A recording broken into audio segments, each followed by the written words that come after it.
flew off from the top of the tree.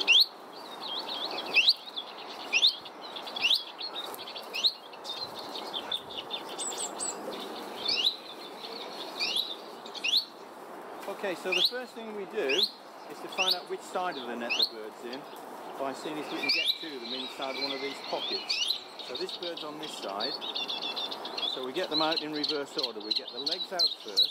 There's one leg, there's the other leg. Just get the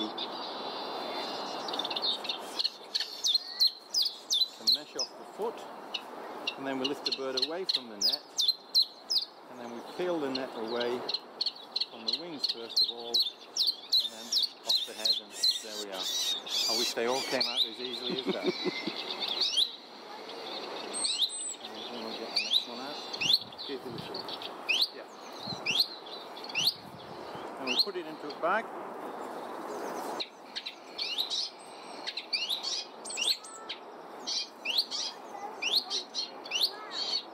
Safe and quiet.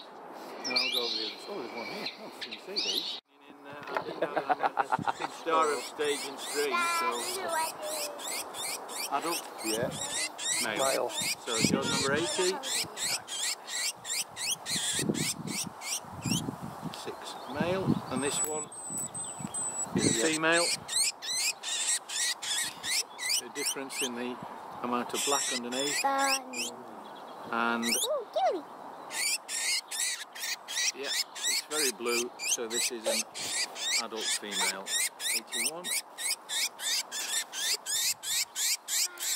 Right, I think we'll let that one go because it's really annoyed, isn't it? Okay, 1, 2, 3.